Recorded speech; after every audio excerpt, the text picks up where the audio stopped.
Hello students, Gokul Hindi அகாடமியில் spoken ஹிந்தியில் 41 இருக்கோம் ஸ்டூடெண்ட்ஸ். நம்ம லாஸ்ட் கிளாஸில் வந்து சிம்பிள் சென்டென்சஸ் பார்த்தோம். அதுதான் இப்பயும் பார்த்துக்கிட்டு இருக்கோம். சிம்பிள் சென்டென்சஸ் ரொம்ப முக்கியம். நெக்ஸ்ட் கிளாஸில் வந்து கொஞ்சம் வெக்காபுலரி, உங்களுக்கு நிறைய வேர்ட்ஸ் தெரியணும், அதுக்கு மீனிங் தெரியணும், ஆப்போசிட் தெரியணும். அதுக்கு நான் ஒரு சிம்பிளாக கொஞ்சம் வெக்காபுலரி போட்டு விட்றேன் ஸ்டூடெண்ட்ஸ். இதில் கொஞ்சம் நம்ம சின்ன சின்ன சென்டென்சஸ் பார்க்கலாம். तुम्हारा घर छोटा है या बड़ा? तुम्हारा உங்களுடைய, உன்னுடைய உங்களுடைய எப்படி வேணால் எடுத்துக்கலாம். கர் வீடு, சோட்டா சோட்டா படா, சோட்டானா சின்னது, படானா பெரியது. சோட்டா பாயி தம்பி, படா பாயி அண்ணன். அந்த மாதிரி படான்னு வந்தால் பெரியவன், சோட்டானா சின்னதுன்னு எடுத்துக்கலாம். சோட்டா பாயின்னா தம்பி, அந்த மாதிரி படா பாயின்னா அண்ணன். அந்த மாதிரி சோட்டா ஹே இது சின்னதா, யா படா யா அல்லது பெருசா, உங்கள் வீடு சின்னதா அல்லது பெருசா அப்படின்னு கேட்குறாங்க. Is your house small or big? உங்கள் வீடு சிறியதா அல்லது பெரியதா? தும் அச்சே ஹோ, இதுக்கு ரெண்டு மீனிங்காக கூட எடுத்துக்கலாம். நீ நல்லா இருக்கியா அப்படின்னு கேட்கலாம். தும் கைசே ஹோ, நீ எப்படி இருக்க? ஆப் கைசே ஹே, நீங்கள் எப்படி இருக்கீங்க? ஆப் கைசே, ஆப்னா கொஞ்சம் ப்ளூரல், அதாவது ப்ளூரலாக சொல்லணும், ரெஸ்பெக்டிவாக சொல்லணும். இல்லை ப்ளூரலுக்கும் அது வரும், சப் லோக்னா எல்லாரும்னு அர்த்தம். அந்த மாதிரி தும் அச்சே ஹோ அப்படின்னா ஆப் கைசே ஹே, நீ நல்லா இருக்கியா? தும் அச்சே ஹோ, நல்லா இருக்கியா அப்படின்னு கேட்கலாம். இந்த இடத்துல வந்து தும் அச்சே ஹோ யா புரே, புரே ப, இதில் வந்து ஊக்கி மாத்திரா போடணும். புரே புரே பு. அச்சா யா புரா, அச்சான்னா குட்டு, புரான்னா பேடு. அந்த இடத்துல வந்து எப்படி கேட்குறாங்கன்னா, நீங்கள் நல்லவரா கெட்டவரா? தும் அச்சே ஹோ யா புரே, நீங்கள் நல்லவரா அல்லது கெட்டவரா? Are you good or bad அப்படின்னு யூஸ் பண்ணுறாங்க. ஆனால் அச்சே என்ற வேர்டு வந்து வேறு எதுக்கு, நீங்கள் நல்லா இருக்கீங்களா அப்படின்னு கேட்கவும் யூஸ் பண்ணலாம். ஆப் அச்சே ஹோ, நீங்கள் நல்லா இருக்கீங்கல்ல அப்படின்னு கூட கேட்க யூஸ் பண்ணலாம். நீங்கள் நல்லவரா அல்லது கெட்டவரா? சூரஜ், சூ ஊக்கி மாத்திரா போடணும். சூரஜ்னா சன், சூரியன். கரம் அப்படின்னா சூடாக, ரொம்ப வெயில் அதிகமாக இருக்கா அப்படின்னு கேட்போம்ல, அந்த மாதிரி கரம் பானி அப்படின்னா ஹாட் வாட்டர், டண்டா பானி அப்படின்னா கோல்டு வாட்டர். ஆப் கரம் பானி பீஜியே அப்படின்னா நீங்கள் சுட தண்ணி குடிங்க.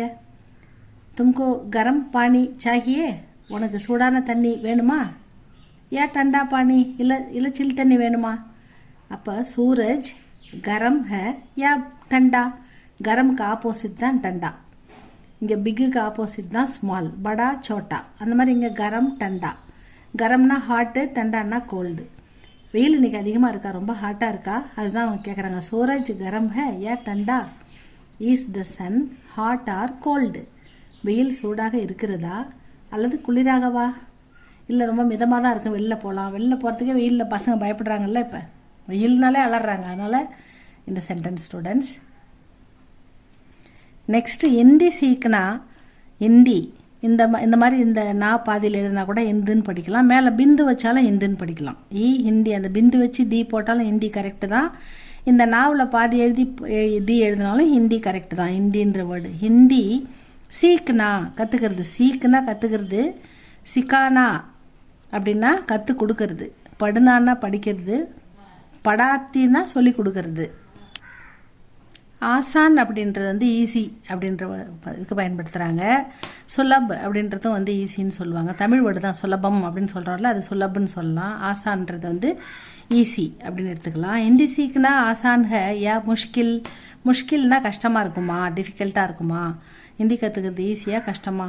ஹிந்தி சீக்குனா ஆசான் ஹே அப்படின்னு சொல்லலாம். ஹிந்தி சீக்குனா முஷ்கில் நஹி ஹே அப்படின்னு சொல்லலாம். ஹிந்தி சீக்குனா ஜரூரி ஹே அவசியம் அப்படின்னு சொல்கிறாங்க. ஹிந்தி சீக்குனா ஹிந்தி கற்றுக்குனா பாரத் பர், இந்தியா முழுக்க பிரமன் கர் சக்தாக, எங்கே வேணால் போயிட்டு வரலாம், மொழி பிரச்சனை இருக்காது அப்படின்னு சொல்கிறாங்க. ஹிந்தி சீக்குனா ஆசான் ஹே யா முஷ்கில்? Is learning Hindi easy or difficult? Hindi கற்றுக்கொள்வது எளிதா அல்லது கடினமானதா அப்படின்னு கேட்குறாங்க.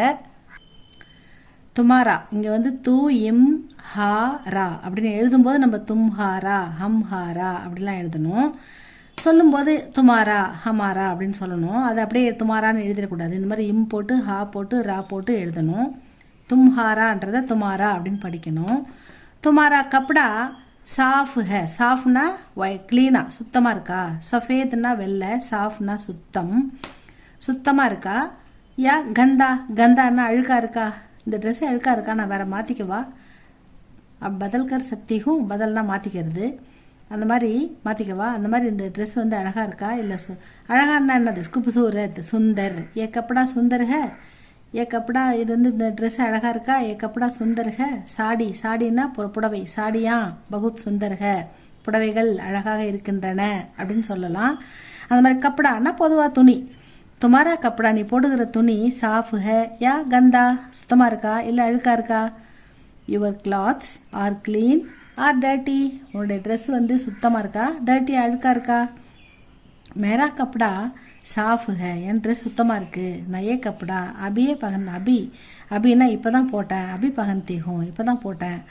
பகன்னான்னா வியர்ட் போட்டுக்கிறது ஏ கப்படா நை கந்தா இது அழுக்கு இல்லை ஏ கப்படா நை ஹே ஏ கப்படா சாஃப் ஹே இந்த ட்ரெஸ் வந்து சுத்தமானது புதுசானது நயா அப்படின்னா புதுசு அப்படி சொல்லலாம் உனது உடைகள் சுத்தமானதா அழுக்கானதா அப்படின்னு கேட்குறாங்க சோனா சஸ்தா சஸ்தா ஹே யா மஹங்கா சஸ்தா ச இங்கே பாரு சேவில் பாதி போட்டிருக்கோம் இஸ்தா ஏன்னா இதை வந்து ச தான் படிக்கக்கூடாது ஏன்னா சன்ற முழு எழுத்து இங்கே இல்லை அதனால் நம்ம வந்து பக்கத்தில் இருக்கிற எழுத்தோட சேர்த்து இஸ்தா இக்கா இப்பா இம்மா அந்த மாதிரி படிக்கணும் இங்கே சா தான்றதால இஸ்தான்னு படிக்கணும் சோனா சஸ்தா ஹே யா மஹங்கா சஸ்தானா சீப்பு சீப்பாக விற்கிறது சீப்பாக கிடைக்கிறது மலிவான விலையில் கிடைக்கிறது மஹங்கானா காஸ்ட்லி உயர்வான விலையில் கிடைக்கிறது இங்கே சோனா அப்படின்னு கேட்குறாங்க சோனான்னா தங்கம்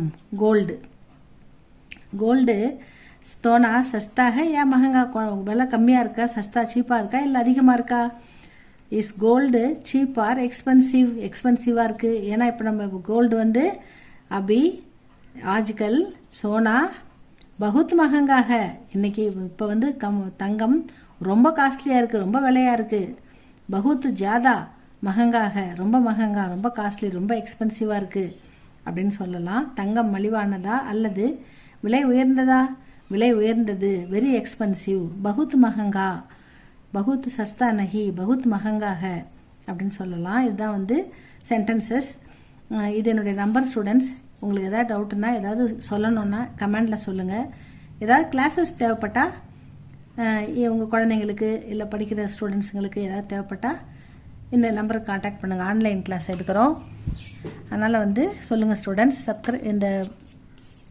இந்த வீடியோ உங்களுக்கு பிடிச்சிருந்தா லைக் பண்ணுங்கள் ஷேர் பண்ணுங்கள் சப்ஸ்கிரைப் பண்ணுங்கள் ஸ்டூடெண்ட்ஸ் தேங்க்யூ ஃபார் வாட்சிங்